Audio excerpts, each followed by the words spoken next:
Welcome to Black Power Theory.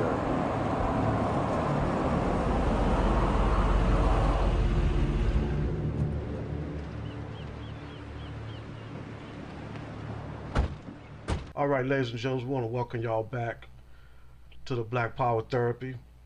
Once again, we got the Dream Team on the line, Brother Moore and Dr. Wyatt. Good evening. Good evening. Good evening. What's up? Good afternoon. Good evening. Yes, sir. Hey, I just want to, first of all, before we get this started off, man, I want to tell you, brothers, peace and respect to y'all, man. You guys are always stepping up when it's time for something to be heard. You know what I mean? And I like that in y'all. Matter of fact, I love y'all for that. You understand? You're welcome. We love you too, bro, for getting it together, man. This is a big thing, so we're gonna make the most out of it.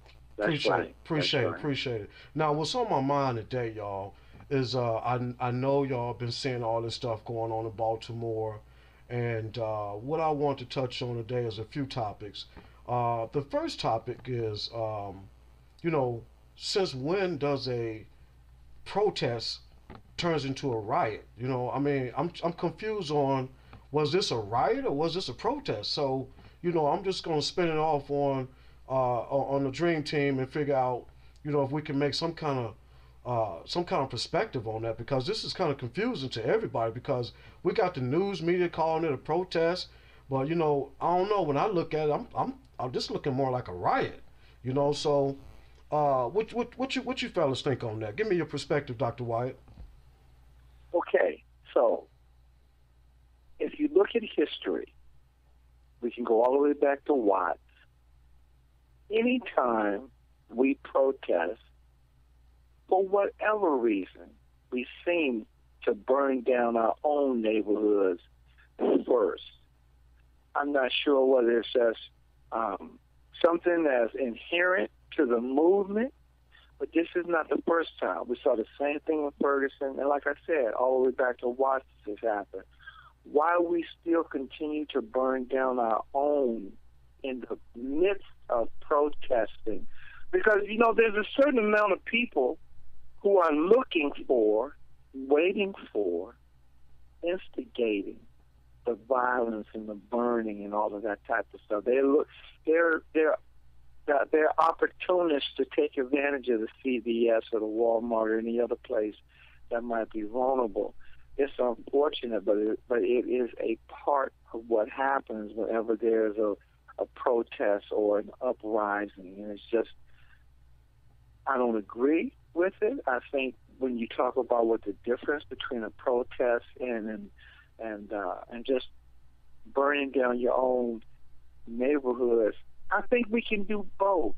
I just think it's not necessary that my protest has to turn into terrorism or the burning down of the only store that's got diapers in the whole neighborhood.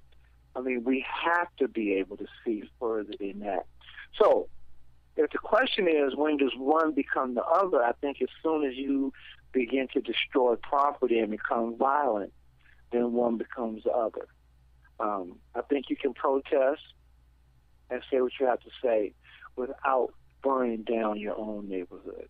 So that's my perspective on it, Doctor. Well, okay, but is there a message being sent by burning up everything? What kind of message we giving out? We're not getting a message out. We're just showing that we're mad. There isn't any message that you can draw from destroying the only place that we have to go to work at. These are people's jobs that are being destroyed. That's just a bigger picture. If you're talking about drawing people into a movement, then we can't do things to ourselves that put ourselves in danger. The very people who are going to suffer in the weeks going forward are people who don't have jobs at CVS. I bet you most of them are black. Mm-hmm.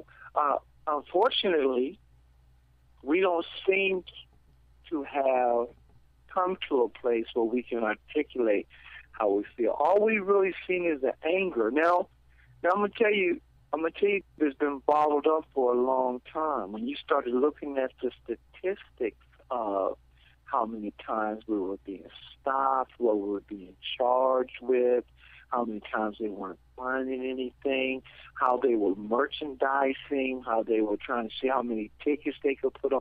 There was a lot. We have to be honest about all of it. Yeah, some people broke into CVS and tore it up, but yeah, somebody was also in police custody and had their spine almost severed. I mean, when we talk about almost severed. They said it was almost severed.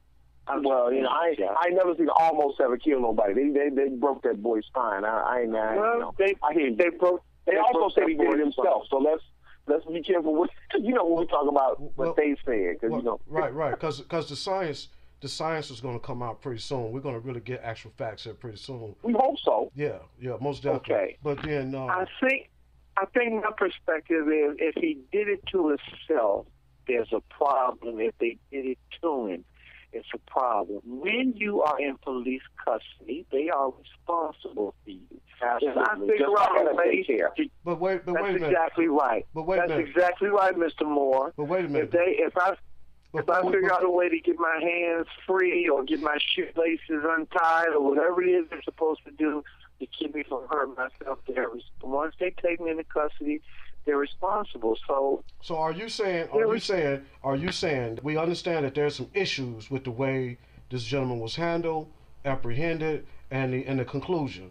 But I want to step back to where our point was we're not getting a message out of the riot. Matter of fact, let me swing it over to Brother Moore. Brother Moore, why don't you give me your perspective on that? Okay. So I agree with everything that's been said so far. And here's the thing. A protest is a group of demonstrators or community activists that step out and openly and in a public forum speak against something they feel strongly about. That's a protest. That's what a protest is. I'm not looking up a definition. This is just my own basic definition of what a protest is, right? Right. Protests are typically nonviolent. They're typically non-incidental and confrontational. But they actively speak out on something. Now, the difference between a protest, because let us make the distinction, there were protesters in Baltimore. There are protesters who I believe have just been released from jail because let us not forget that the governor of Maryland suspended habeas corpus for these people who were arrested. And we'll get into that in a second, and I'll explain to you what that means as well. So there were protesters there, and then there were rioters there. Rioters are people who go out to actively take advantage of a situation. That's right. Go ahead. And take advantage of any given situation with malicious intent. Rioters. These are people who are looking to damage property, destroy property, cause havoc, steal, pillage, loot, rape. These are rioters. Rioters are typically going to be looked at in a negative fashion, whether black, white, orange, or brown. I posted a story on Facebook earlier in regards to the 1921 Tulsa, Oklahoma riots on Black Wall Street. Yeah, I saw that, Philip. That was a flat out riot because they just came in and they had every intent to cause malice, harm, destruction. That was the intent. There was no protest.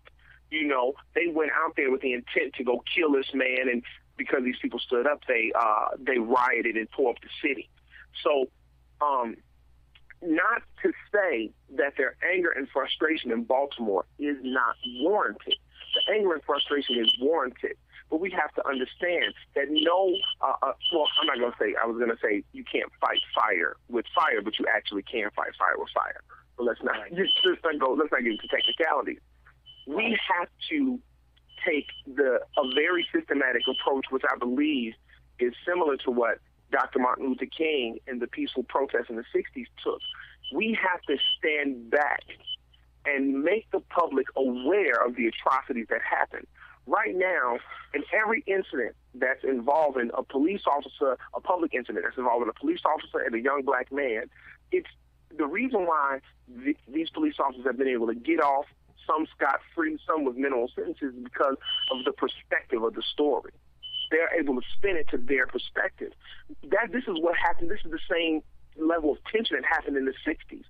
And what the peaceful protest did was to allow people to go in and protest and activate against a situation that they didn't approve of, and show that they were justified in their cause because of the response of the general public. What ended up happening is that many lunch counters in the South, black kids would go in and just sit to eat and order food. They first would be met with disrespect. We're not going to serve you. Name calling. Then all of a sudden a punch is thrown. Now these so people who are sitting here have not done anything but sit down and eat are being met with violence, and the public is now able to see that, and we can show the actual tension that's there. It's not a perspective thing anymore.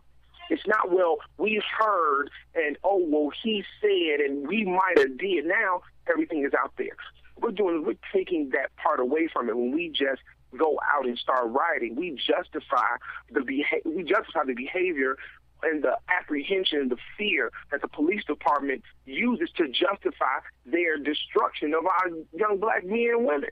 Okay. This is the motivation that they use. Okay. To say, look at them, look at how they're behaving. Okay. So I guess your point is very well spoken right there.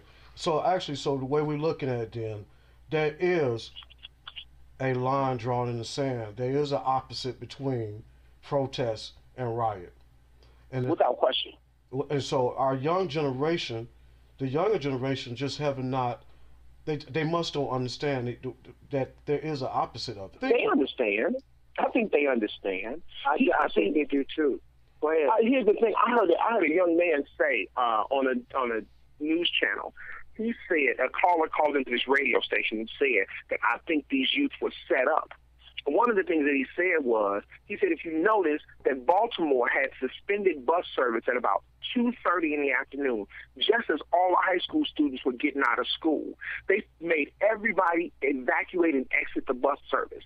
These are kids that are now in the street that would have normally been at home with the tension of this happening and looming. They took to the streets because that's where they were. They dumped them in the streets. You understand what I'm saying? They literally dumped them in the streets. I agree.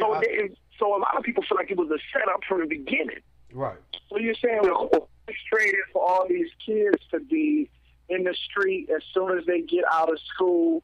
We're going to suspend their transportation. They're going to have to be right here while this can kick off. That you're thinking there was a big. I mean, I wouldn't be surprised. Here's the thing. If the weather gets bad, what do they do? If we have inclement weather, what do they do to schools? They close them up early. So if we can have that much forethought, I got to believe that there's got to be an equal amount of forethought happening when we know that there's racial tension in the country. There's economic tension in our neighborhoods, and we're going to dump a bunch of high school, preteen, teenager / adults in the street with all this tension. You would think that somebody would say, listen, get these kids home. Get them home. Let's get them home as soon as possible. As a matter of fact, why don't we put police on all the bus stops to make sure that these kids get home safe? And that's the intention. Why don't we make sure that we contact and phone parents? Maybe they can meet these at the bus stop so that we can, because they'll contact you. I got 5 kids. They'll contact me and tell me, oh, well, we're having a luncheon tomorrow. We're having an assembly tomorrow. They can contact us. They'll tell you that. So the moral of the story is, even if it was not a setup, the act of negligence on the side of the state, the city, and the public school system, this blood is on their hands too. So you said it looked like the way that the city responded, they responded in a manner that it was premeditated.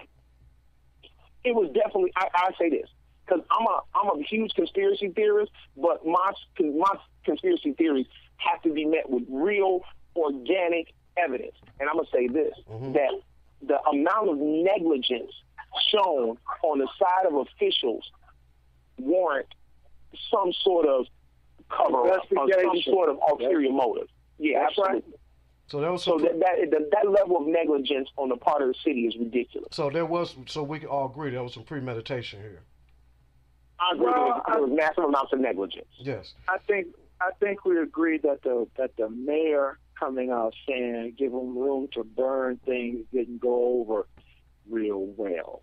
I didn't hear that message, but well, you know, she basically said get back up and hold the police off, which she's getting a lot of criticism for right now because she was behind gated walls, according to the news, where she was very well protected. So it's okay for you to say let shit get burned up when it's somebody else's property, but you were safe. I can understand. Is the mayor of Baltimore black? Yes, black woman. So, listen, I'm going to be honest with you, gentlemen. I have, on purpose, not been following this thing very closely. I really have been because here's the thing, I can't get excited about it. I'm upset about the rioting, but the reality of it is this: 111 black people were murdered between 2010 and 2015 by the Baltimore Police Department. That's right. One black person is murdered every 28 hours by a police officer in the United States of America.